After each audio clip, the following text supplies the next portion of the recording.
ni'matu zahirah tazinu jawarihaka bitta'ah. Nikmat yang zahir itu adalah memperhiasi Allah akan anggota-anggota engkau dengan taat. Wa ni'matul batinah tazinu batinaka bil ghina billahi 'anit ta'ah. Sedangkan nikmat Allah yang batin memperhiasi batin engkau dengan terkaya dengan Allah daripada taat. Jadi hadirin hadirat sekalian, apabila kita melakukan taat kepada Allah Subhanahu wa taala, apapun ketaatan yang kita buat itu, yang kita pandang, yang kita ingat bukan taat itu. Ingat elok-elok, yang kita ingat taat itu dari Allah, dan dengan pertolongan Allah yang kita harapkan adalah keridhaan Allah Subhanahu wa taala, dan seterusnya kita serahkan kepada Allah Subhanahu wa taala. Bila demikian kita melakukan taat itu, maka kita mendapatkan nikmat zahir dan nikmat yang batin.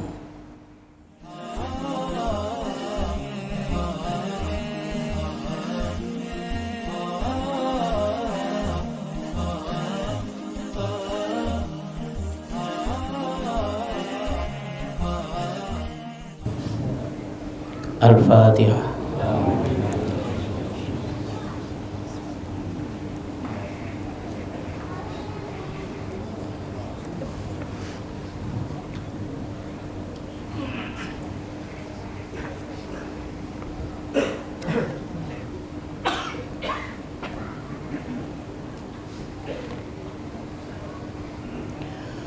Bismillahirrahmanirrahim. Assalamualaikum warahmatullahi wabarakatuh.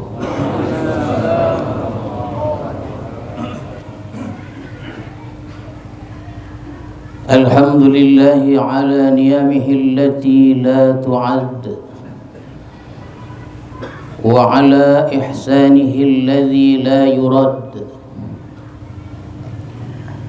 Ashhadu an la ilaha illallah وحده لا شريك له الواحد الأحد وأشهد أن سيدنا محمدا عبده ورسوله الممجد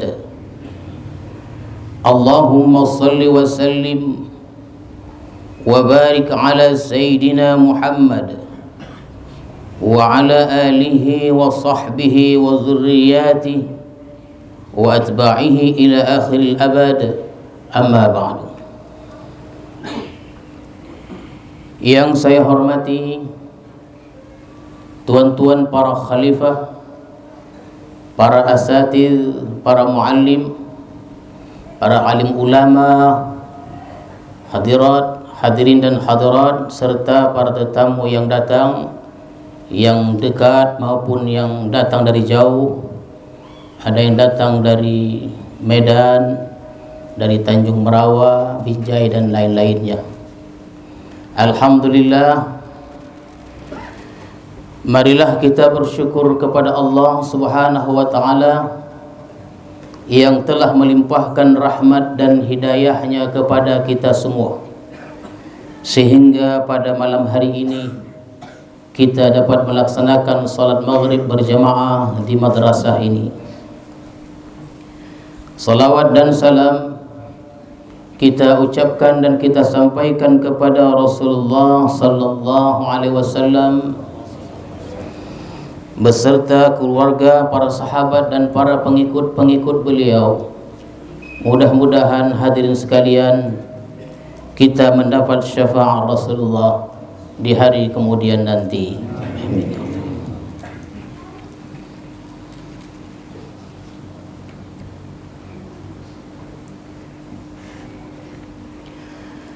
Al-hikmatu tsaniyah was-sab'un min al-hikamil ataiyah. Qala al-imam al-arif billah Ahmad ibn Athaillah as-Sakandari rahimahullah wa nafa'ana bi'ulumi. Maka pada hikmah yang ke-72 dari al-hikam al-ataiyah Telah berkata Imam Ahmad Ibnu Athaillah Sakandari rahimahullah wa nafa'ana bi'ulumihi wa asrari. Kata beliau,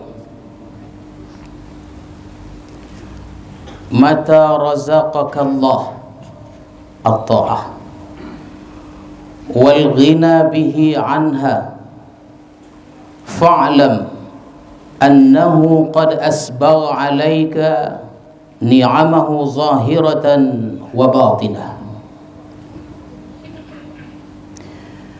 Apabila Allah memberikan kepada engkau ketaatan dan terkaya dengan Allah daripada taat, maka ketahuilah bahwa Allah sungguh telah menyempurnakan atas engkau nikmat-nikmatnya, baik yang zahir maupun yang batin. Atau boleh juga kita terjemahkan, hadirin dan hadirat sekalian,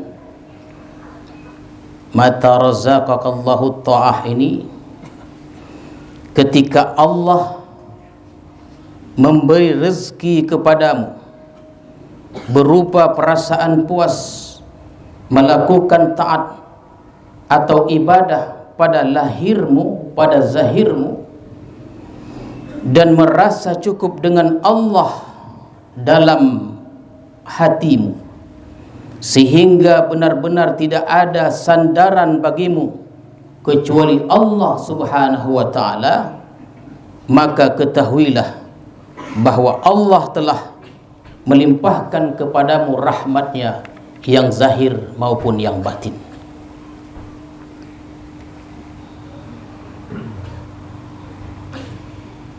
Idza waffaqaka li ada'i ta'ah tabqa ma taqdi bihi syari'atullah ta'ala al-ma'khudhatu min al-Qur'anil 'azim wa sunnati rasulih sallallahu alaihi wasallam wa aghnaka billahi anha bi an tushahida annaha minallahi wa billahi wa lillahi wa ilallahi fa'lam annahu qad akmala 'alaika ni'amahu zahirah wa batinah.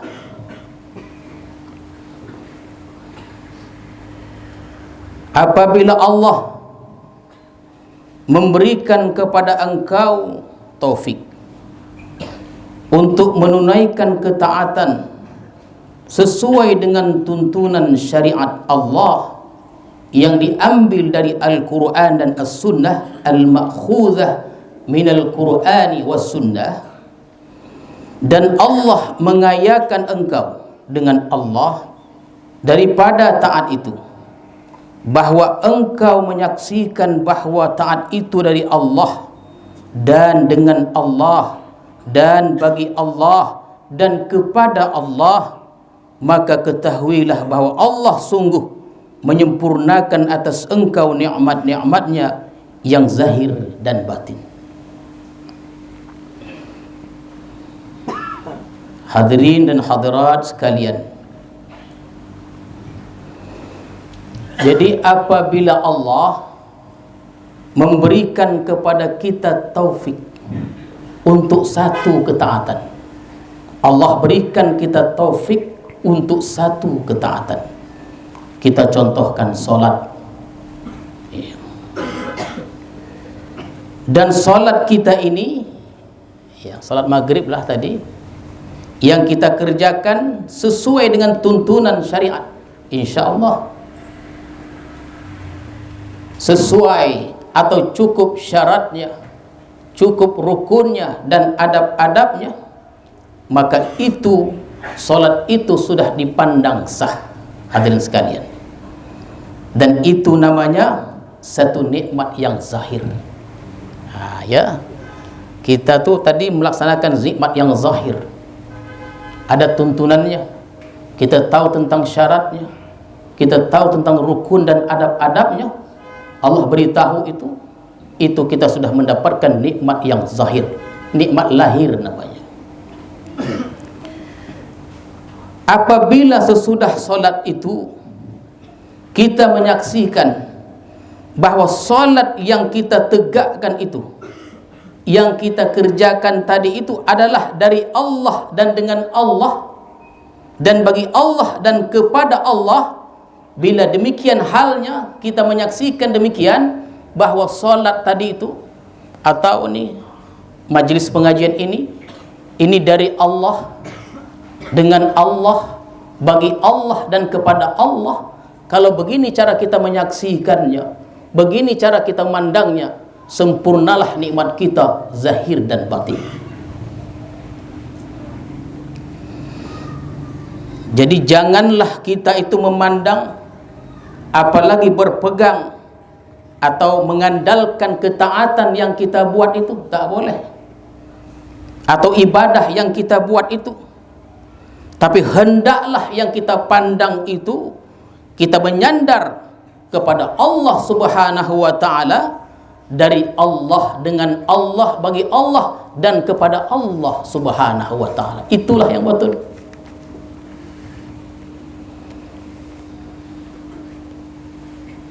Apa maksudnya dari Allah ini?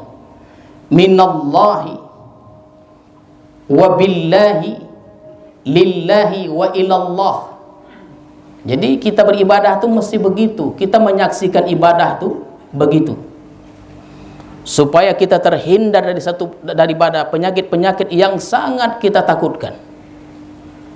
Ibadah yang kita buat ini, tuan-tuan yang datang dari jauh, bukan karena kekuatan tuan datang kemari, bukan karena sehatnya kuan, tapi karena Allah Subhanahu wa ta'ala. Lalu apa arti dari Allah itu? Minallah.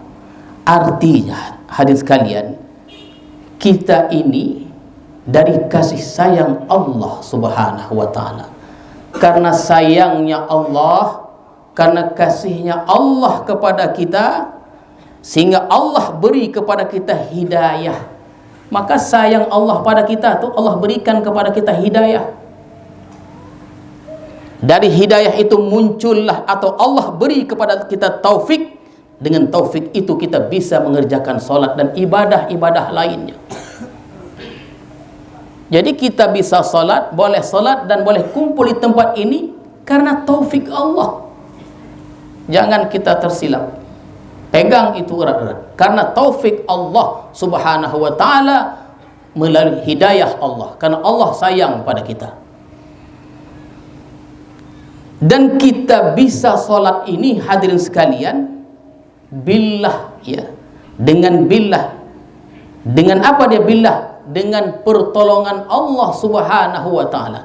La haula wala quwwata illa billahil aliyil azim. Sampai kita kemari juga dengan daya dan upaya Allah Subhanahu wa ta'ala, bukan dengan daya kita, bukan dengan upaya kita, tapi dengan daya Allah Subhanahu wa ta'ala. Kemudian salat itu adalah lillah. Lillah itu bagi Allah. Artinya kita mencari keridhaan Allah Subhanahu wa ta'ala. Salat ini bukan untuk kepentingan kesenangan diri kita, tapi mencari keridhaan Allah Subhanahu wa ta'ala. Setelah itu kita serahkan kepada Allah apa yang Allah kehendaki untuk kita. Kalau Allah sudah ridha, apa yang tak dikasihnya?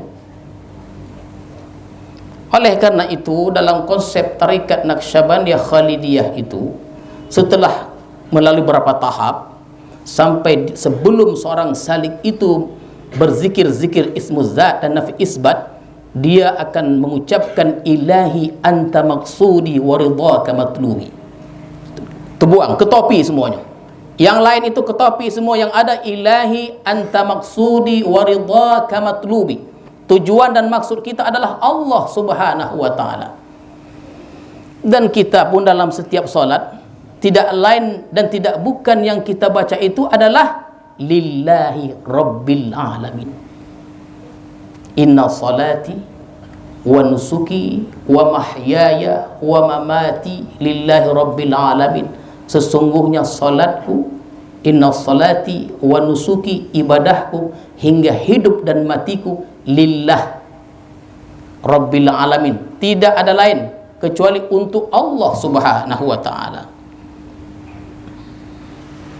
Oleh karena itu, yang mana yang mesti kita banggakan? Hadirin sekalian, yang mana yang mesti kita banggakan? Yang mana yang mesti kita pegang? Apakah Allah atau ketaatan yang kita kerjakan itu? Taat itu dari Allah. Kita boleh melakukannya dengan pertolongan Allah dan mencari keridhaan Allah Subhanahu wa taala, dan setelah itu terserah kepada Allah. Allah buat sekehendak Allah kepada kita semuanya. Jadi yang kita andalkan itu salat kita kah atau Allah Subhanahu wa taala? Oleh karena itu, dalam hikmah yang ke-72 ini hadirin sekalian, Al-Imam Ahmad Ibn Athaillah menjelaskan bahwa apabila kita melaksanakan satu ketaatan kepada Allah Subhanahu wa taala, maka janganlah kita membanggakan ketaatan itu. Tidak boleh kita bersandar kepada taat yang kita buat itu, tapi kita bersandar kepada Allah Subhanahu wa taala.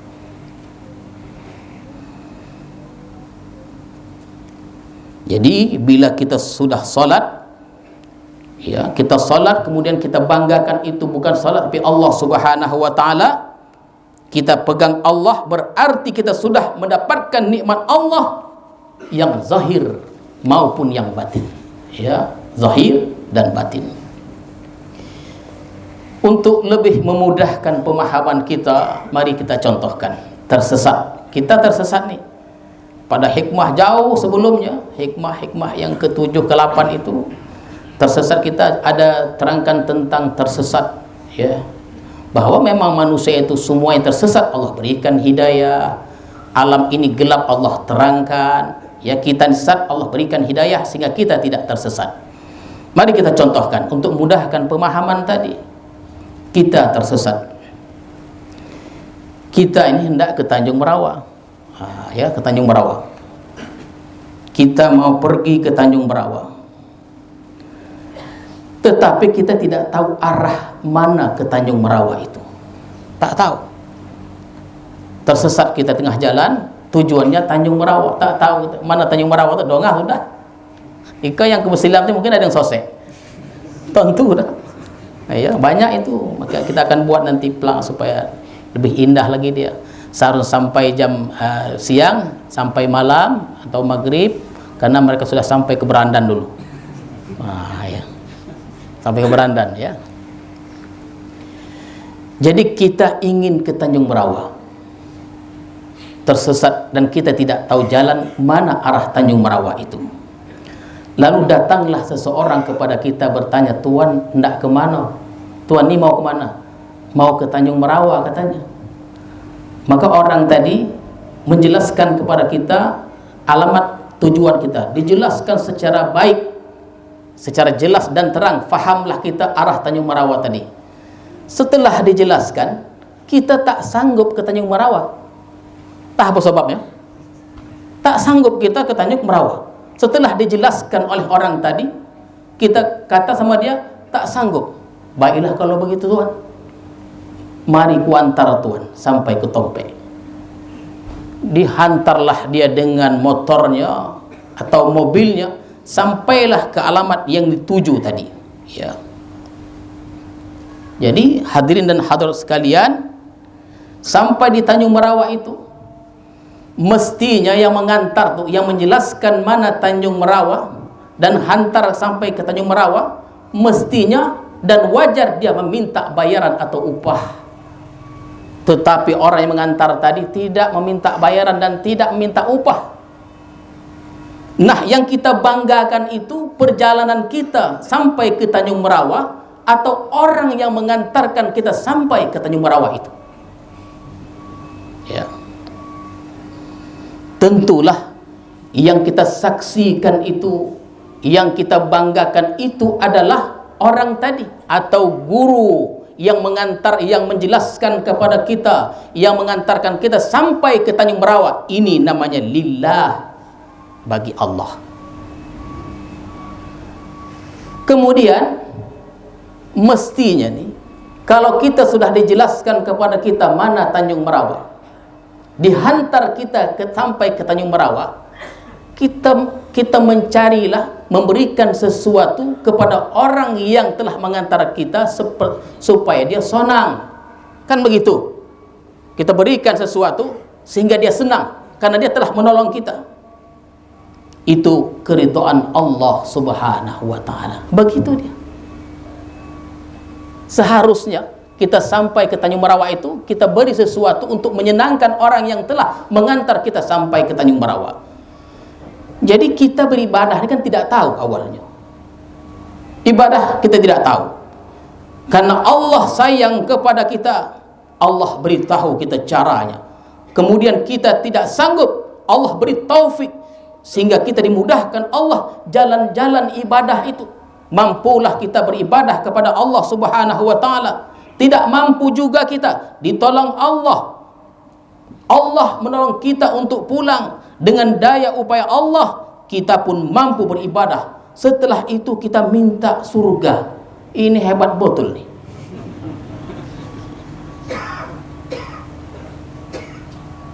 Dijelaskan Tanjung Merawa, sudah. Tak tahu saya tuan, mai saya hantar. Ada. Dihantar sampai Tanjung Merawa, sampai ke Tompe, minta lagi dia. Sampai mengantar tadi.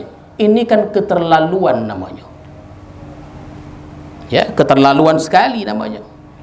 Mestinya hadirin sekalian tidaklah begitu. Tidak begitu dia. Terkadang kita tidak sadar, maka iman seorang itu dia ada peringkat-peringkatnya. Mungkin tiap hari kita menyogok Allah Subhanahu wa taala. Apa contohnya? Kita sembahyang maghrib tadi. Sembahyang maghrib. Berdoa kita setelah maghrib, ya Allah, aku telah tunaikan salat maghrib berjamaah di Merasah ini. Maka berikan kesehatan kepada aku ya Allah. Ini menyogok Allah namanya. Menyogok Allah.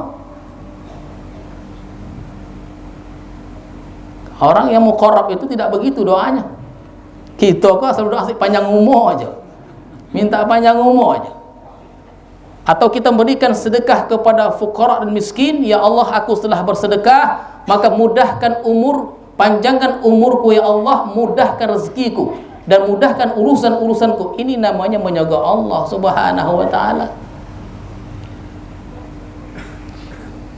Mestinya setelah ibadah itu yang kita perbuat adalah lillahi, bagi Allah.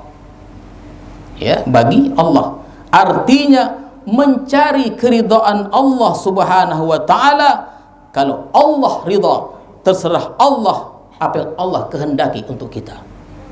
Makanya dalam bulan Ramadan itu seorang imam, seorang Bilal selalu mengucapkan doa yang indah dan bagus. Allahumma inna nas'aluka ridhaka wal jannah. Ridha Allah dulu.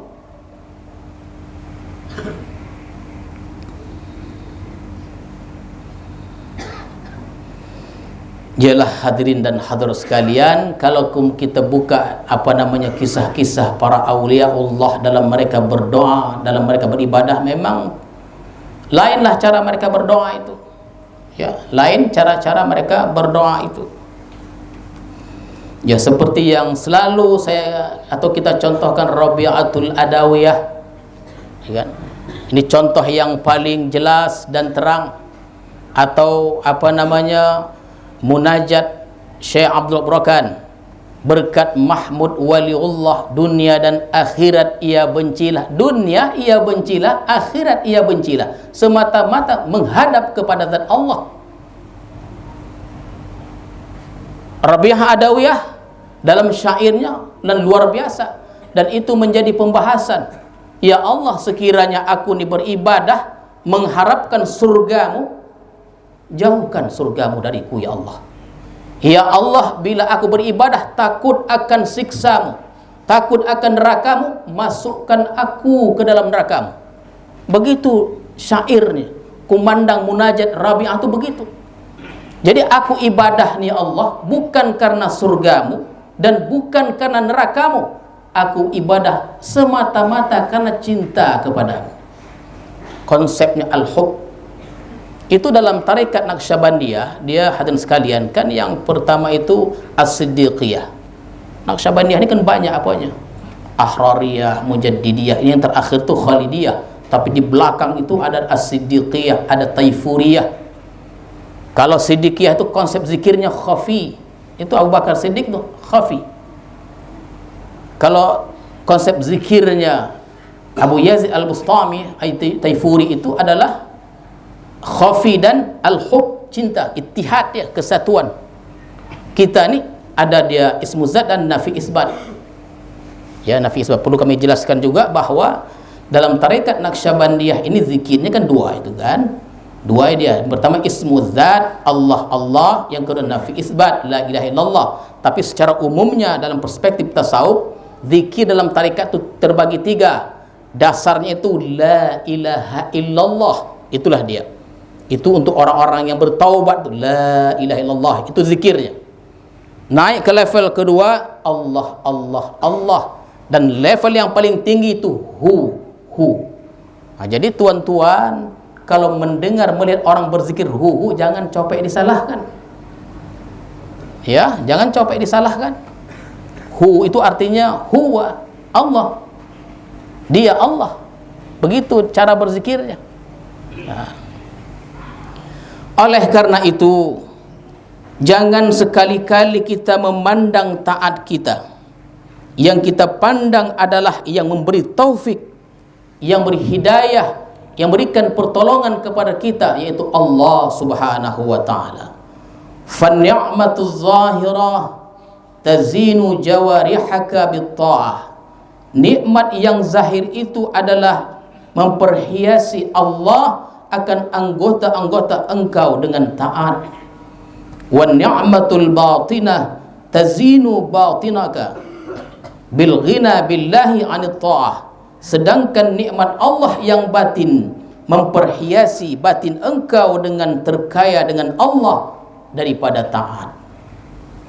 Jadi hadirin hadirat sekalian, apabila kita melakukan taat kepada Allah Subhanahu wa ta'ala, apapun ketaatan yang kita buat itu, yang kita pandang, yang kita ingat bukan taat itu. Ingat elok-elok, yang kita ingat taat itu dari Allah dan dengan pertolongan Allah. Yang kita harapkan adalah keridhaan Allah Subhanahu wa ta'ala, dan seterusnya kita serahkan kepada Allah Subhanahu wa ta'ala.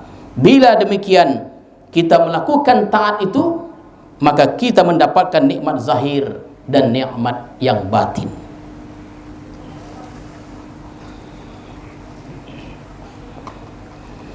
Idza sami'ta nida Allahi ya'muruka bi syai'in aw yanhaka an syai' falyubadir ila imtisali amrihi wajtinabi nahyihi summa a'lam annaka la syai' wa anna Allah al-mutafaddil 'alaika wa huwal khaliq li fi'lik.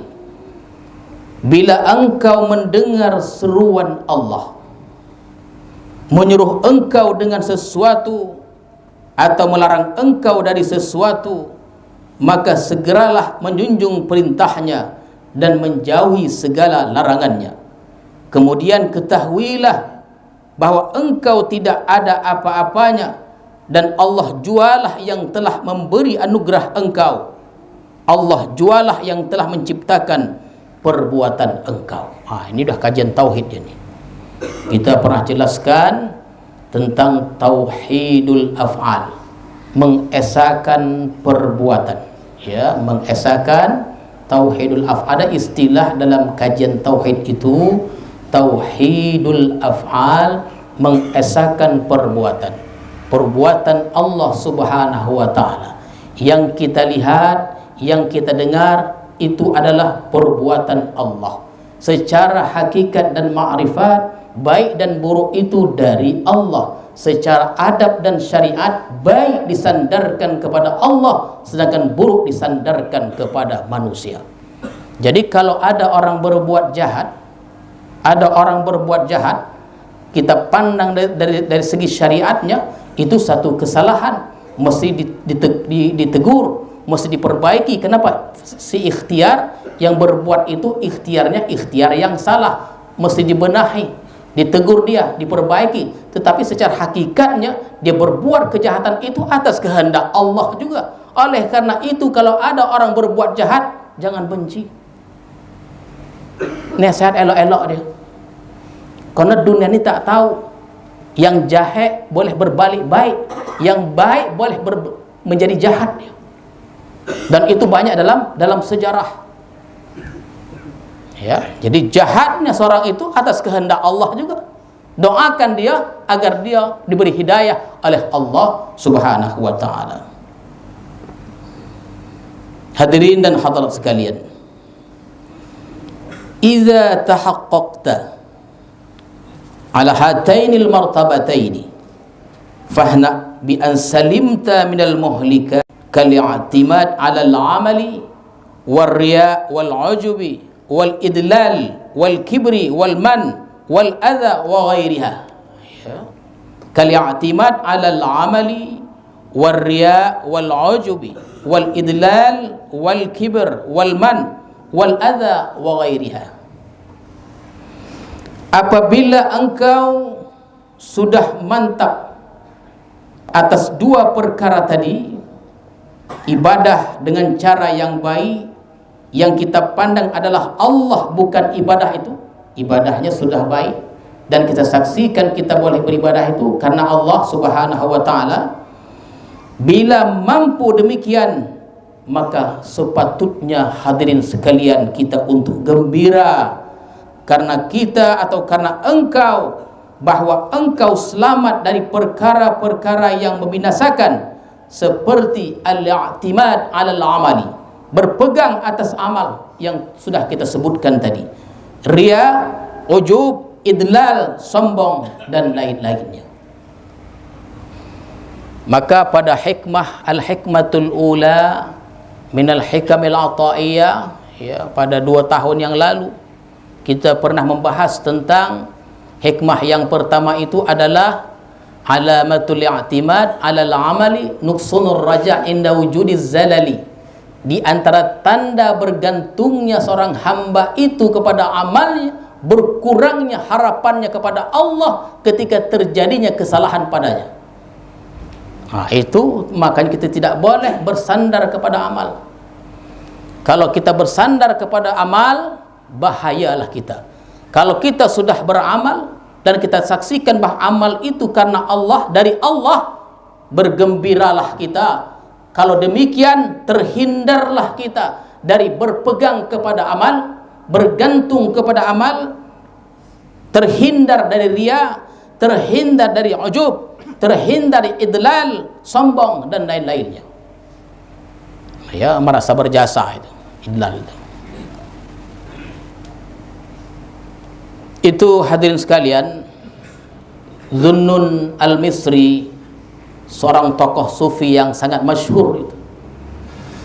Suatu hari di dalam perjalanan beliau berjumpalah dengan seorang perempuan. Ya, berjumpa dengan seorang perempuan, Zunnun al-Misri.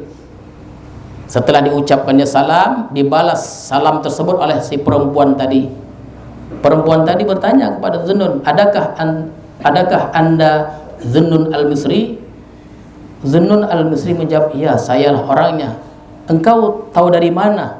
Ya, kata Zunnun al-Misri, aku tahu dari Allah, hasil komunikasi, ya, komunikasi jalinan cinta dan ma'rifatku kepada Allah Subhanahu wa taala. Jadi orang-orang yang muqarrab nih, karena jalinan ma'rifat cinta, boleh berkomunikasi dengan Allah Subhanahu wa ta'ala. Dikobakan, ikut dia uangnya. Jadi hasil komunikasi atas jalinan cinta dan ma'rifatku kepada Allah Sang Khalik, diberitahu padaku engkau adalah Zunnun al-Misri. Kata si perempuan, bolehkah aku bertanya kepadamu? Boleh. Apa arti dermawan itu? Kata si perempuan, Zunnun Misri menjawab, dermawan itu adalah mengeluarkan harta dan memberikan harta itu. Itu kata Zunnun Misri. perempuan balik bertanya, kalau begitu definisinya, itu baru dermawan dunia. Lalu bagaimana pula kedermawanan akhirat? Itu dermawan dunia, bagaimana pula kedermawanan akhirat? Zunnun Misri menjawab, ialah nubadir, bersegera mengerjakan taat kepada Allah Subhanahu wa taala. Itu jawaban Zunnun al-Misri, bersegera taat kepada Allah. Kata perempuan tadi, artinya Anda mengharapkan balasan. Ya, mengharapkan balasan. Balasan 1 menjadi 10. Perempuan berkata, demi Allah wahai Zunnun, selama hidupku 20 tahun tidaklah pernah aku berbuat demikian. Aku tidak pernah beribadah mengharapkan bayaran atau upah. Aku beribadah kepada Allah semata-mata aku melihat kewibawaan dan keagungan Allah Subhanahu wa taala. Tercongang Zunnun al-Misri. Ya, sekelas Zunnun al-Misri saja beribadah dalam riwayat itu mengharapkan upah, apatah lagi kita hadirin sekalian. Tapi orang-orang yang muqarrab kepada Allah bukan begitu. Mereka semata-mata melihat keagungan dan kewibawaan Allah Subhanahu wa taala. Semata-mata menjunjung tinggi perintah Allah, tidak lain dan tidak bukan. Kalau begitu cara berdoanya, dan kita contoh uang puai hasilnya. Kita nak minta kesehatan juga, nak minta panjang umur juga, nak minta dimudahkan urusan juga, dibanyakkan joki. Kojo tidak?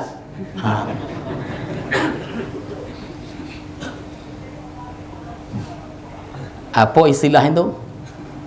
Kojo sibuk tak kojo 500. Itu ya, kojo sibuk, kalau saya tak salah, kojo sibuk tak kojo 500. Elok kojo tak kojo lagi. Ya.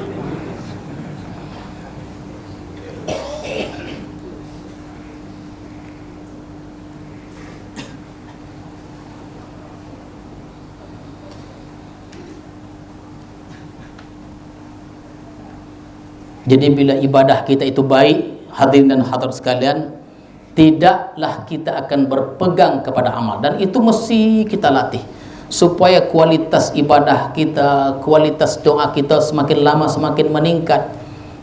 Takkanlah ibadah kita di zaman kita SD itu samalah di zaman kita sekarang ni, ya kan? Jangan begitu. Adalah usaha untuk meningkatkan kualitas ibadah kita.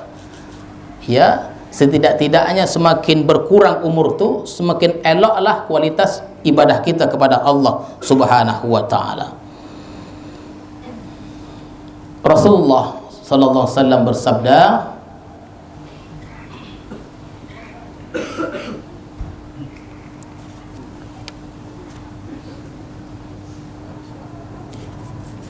cukup sekianlah dulu ya.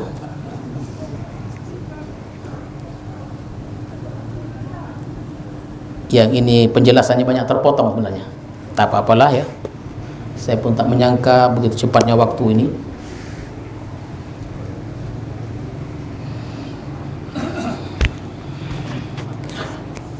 Itulah hadirin dan hadirat sekalian yang dapat saya sampaikan kepada tuan-tuan serta hadirin. Mudah-mudahan bermanfaat bagi kita semuanya. Kita latih diri kita dalam beramal ibadah kepada Allah Subhanahu wa taala, sehingga amal-amal yang kita persembahkan diterima oleh Allah Subhanahu wa taala, diampuni segala dosa kita dan dimudahkan segala urusan kita. Amin ya rabbal alamin. A'udzu billahi minasyaitonir rajim. Bismillahirrahmanirrahim. Allahumma zidna ilma warzuqna fahma walhiqna bis salihin. Allahumma ij'al jam'ana hadza jam'an marhuma wa tafarruqana min ba'dihi tafarruqan ma'suma. Wa sallallahu ala sayyidina Muhammadin wa ala alihi wa sahbihi ajma'in. Subhana rabbika rabbil izzati amma yasifun wa salamun alal mursalin walhamdulillahi rabbil alamin. Assalamualaikum warahmatullahi wabarakatuh.